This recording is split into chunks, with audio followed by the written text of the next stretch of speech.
বেশি মানুষ এখন এই পাম্পের সাহায্যে বেঁচে থাকবে। অর্কুন নাকি বেন কে পাম্প করবে, আমি কিন্তু ক্লান্ত। এই দুজনের মিলিত সাবস্ক্রাইবার 55 মিলিয়ন, আর এরা হলো টিম ওয়াটারের হাজার হাজার ক্রিয়েটরের মধ্যে মাত্র দুজন। এই নাও ধরো। প্রচুর জল রয়েছে। জিমি, এটা কি সারা জীবন চলবে? যতদিন এই কূপটি রক্ষণাবেক্ষণ করা হবে, মানে টিম ওয়াটার সেটা করবে, তার মানে বলা যায় এটা সারা জীবনই চলবে। আর আমাদের এই বিশাল কর্মযজ্ঞের এটা ছিল সূত্রপাত। টিম ওয়াটারের লক্ষ্য রয়েছে $40 মিলিয়ন সংগ্রহ করা, যাতে বিশুদ্ধ জল পায় 2 মিলিয়ন মানুষ। চলো যাই পরের জায়গায়। এবার আমরা গেলাম দক্ষিণ আমেরিকায়, যেখানে কলম্বিয়ার মানুষরা আমাদের দারুণভাবে স্বাগত জানালো। তোমরা খুবই ভালো, এসব করার দরকার নেই। অবাক লাগলেও স্থানীয় জলের উৎসের জন্য এই পাম্পটা তৈরি করেছে একজন স্থানীয় ব্যক্তি, কোনো ফর্মাল ট্রেনিং ছাড়াই, শুধুমাত্র স্পেয়ার পার্ট দিয়ে। তুমি এটা তৈরি করেছো রিসাইকেল বাইসাইকেল পার্ট দিয়ে? হ্যাঁ আর এই কূপটাই হাজারেরও বেশি মানুষকে এখন জল সরবরাহ করছে।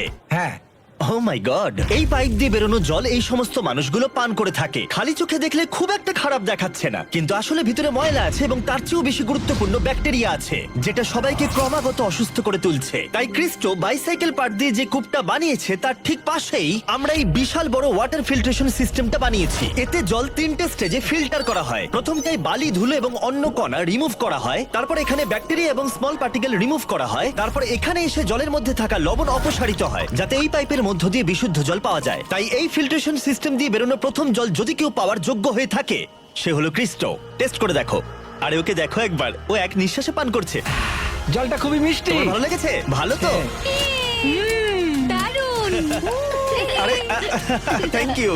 এমনকি ইয়োলো, যার সাবস্ক্রাইবার 33 মিলিয়নেরও বেশি, সেও নিজেকে সামলাতে পারেনি। এই জলটা তো আমার বাড়ির জলের থেকেও ভালো। টিম ওয়াটার সারা বিশ্ব জুড়ে সবার ফেভারিট ক্রিয়েটরদের নিয়ে আসছে, যেমন মার্ক রোভার, স্টোকস টুইনস এবং আরো অনেককে। আমাদের মিশন স্বচ্ছ জলের সরবরাহ।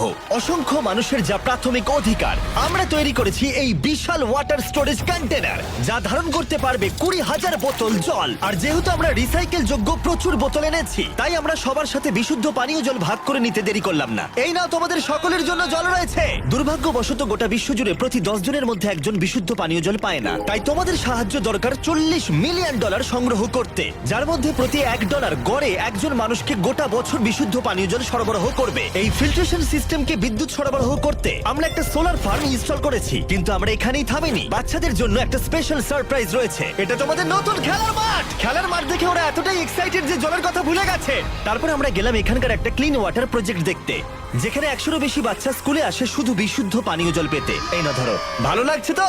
এটা তোমার জন্য চ্যাম্প। ম্যাচ, এটা তো খালি। জিমি, যদিও এই সম্প্রদায়ের পরিষ্কার জলের অ্যাক্সেস রয়েছে, তবু একটা সমস্যা ছিল। এখানকার 4টে সম্প্রদায়ের মানুষকে বহুদূর হেঁটে এসে পানীয় জল সংগ্রহ করতে হয়। তাই ওদের সুবিধার জন্য আমরা Thank you for watching. Like and comment and subscribe for my channel, Mr.